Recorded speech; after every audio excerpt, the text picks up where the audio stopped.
had created the global, the world trade system, the world economic system, and basically managed it through its banks and shipping interests, that England provided the standard in the 19th century for what capitalism was.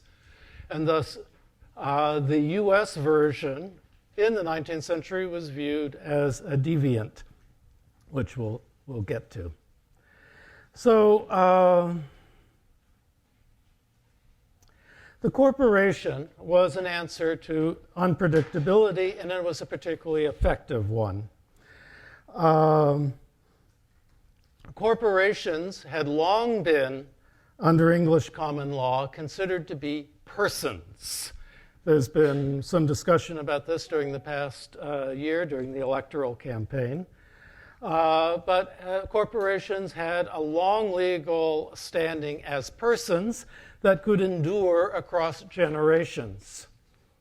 Prior to the 1830s, incorporation required an act of a state legislature, or very, very rarely, an act of Congress establishing the new entity. Corporations had existed to conduct unique and generally very expensive activities. So, the Bank of the United States was a federally chartered corporation. The state of New York chartered a corporation to build the Erie Canal, and some other states chartered similar corporations to build other major public works. The corporation generally received from the state legislature or the Congress monopoly privileges in situations where policymakers had decided that normal market forces could not achieve the desired results, like a canal connecting the Hudson River Valley with the Great Lakes. Corporations were thus identified with crony capitalism. The individuals involved took limited risks, enjoyed government support, and they pocketed the profits. During the Jacksonian Revolution in the 1830s, there was a concerted campaign in the United States to abolish the whole institution of corporations, period. Just let every businessman take his risks. Whigs resisted, and Democratic Party economists cautioned that there were, in fact, economic activities that required the relative immunity of the individuals involved. The personhood status of the corporation was needed to shelter officers and investors.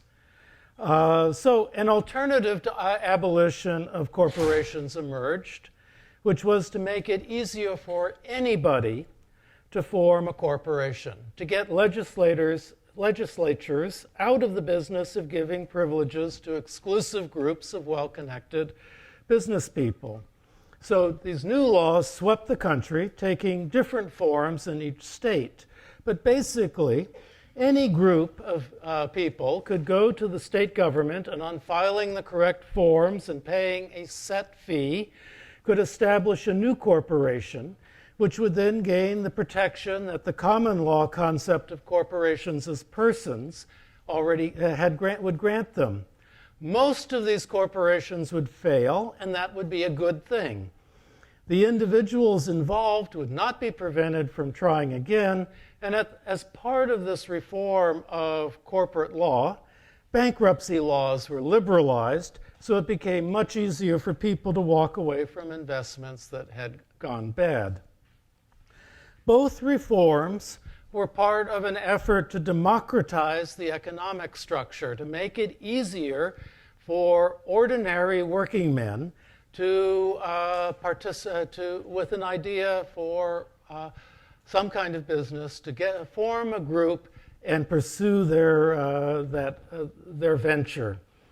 At the same time, the laws had the idea of preventing concentration of wealth, and concentrated wealth was believed to be the main danger to a democracy. That concentrated wealth could take care of the control of the government and or could gain a monopoly over any given field and then be able to control a big portion of the economy. So prior to the Civil War, corporations largely remained small, and concentration of wealth was relatively limited in the North and Midwest. In the 1850s, there were only 3 millionaires in the free states, the free labor states. Well, there were over 400 millionaires in the slave states. So the three millionaires of the pre-Civil War North and Midwest had nothing to do with industry. One was a real estate speculator. The other was a fur explorer, or the owner of a fur trading company, John Jacob Astor. His family's still quite wealthy. And the third was an import-exporter, a merchant in Philadelphia. He was also African American, which would be an irony since much of his trade had to do with supplying southern plantation owners with their sort of their household goods and their luxuries. The Civil War promoted new fortunes, particularly among those who were industrial producers. And the new form of corporation proved to be very successful and quickly outstripped the family-owned firm that most people had known and lived with for years. So to help explain the particular origins of the post-Civil War U.S. corporation and its ethos, I want to look at two men whose fortunes sprang from the rise of the new corporate way of doing business. One of them, Thomas Alva Edison, you certainly know about because he's an American folk hero. The other, George Westinghouse, in some respects, in many respects, is an even more important person, both as an engineer and as a businessman. And you probably know the name Westinghouse as some sort of producer of electric goods and light bulbs. And essentially, that's the way they preferred it. Thomas Alva Edison had to be in the spotlight. George Westinghouse liked to be in the shadows. And I'm going to show you two films that they produced, two short films. Now, remember, films, like paintings or photographs, are idealizations. That doesn't mean that we're seeing an actual reality, but we're seeing the image that they wanted to present us. Okay, there, okay. So this is a short film, 30 seconds long, of Mr. Edison at work in his chemical laboratory. Edison had a monopoly on motion picture production in the United States from 1892 until roughly 1910. So he liked to present himself.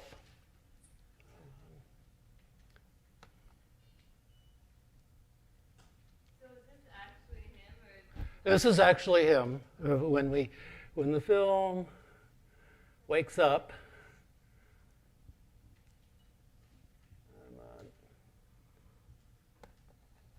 There. Okay.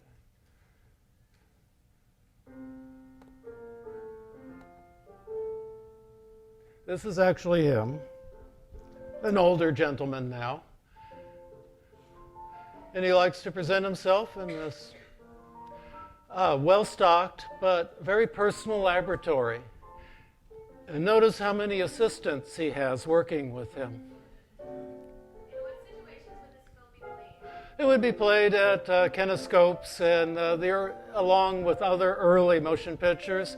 This is 1897, so they didn't have theaters per se, but at carnivals and things like that. So let's move on to the next film, which is not Life of an American Fireman, but three films from Westinghouse Works series. So this is a little longer. This is a series of films that Westinghouse had made about his corporation, about his company. His business is set in East Pittsburgh, Pennsylvania. It's actually a wonderful film, I think. So there's a single take of the main production floor. Westinghouse was the largest producer of turbines in the world when this film was made. Now, certainly they cleaned everything up and they asked everybody to come to work and be nicely dressed. But when you have thousands of people in a real work situation, there's only there's limits as to how much you can dress it up. And you should notice the number of people who are walking around with ties and jackets. So those would be your managers. And they're not a small number.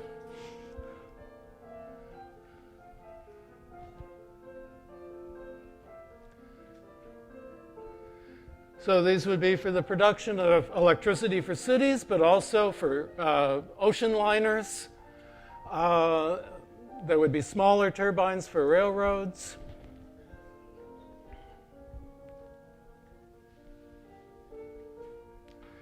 And obviously he's got a message here, Westinghouse does, about the complexity of the job, the size of the job, the number of people required to keep the lights going.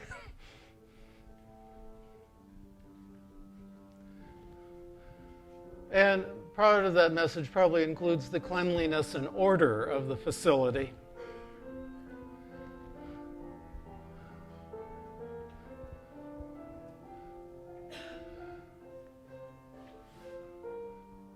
This particular plant, the main room, was almost a half a mile long.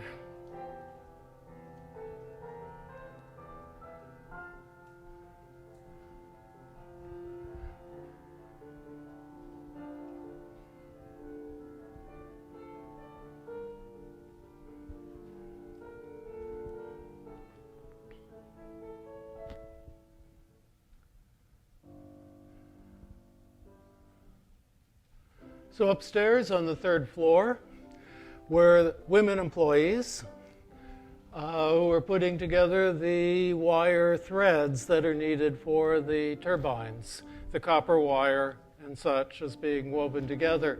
This was considered women's work, partly because of the nature. Women were considered to be more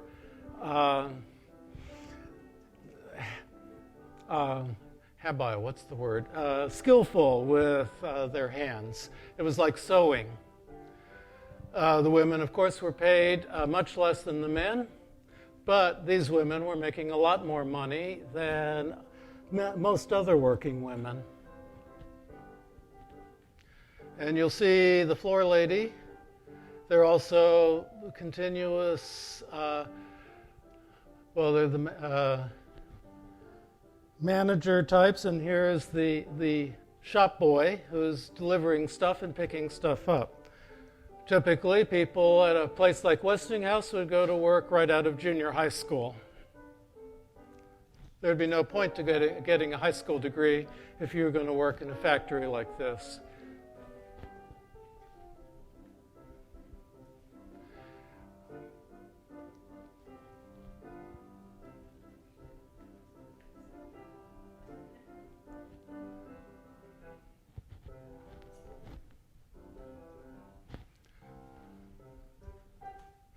And the final shot is clearly a set piece intended to convey something about scope and scale of employment. Probably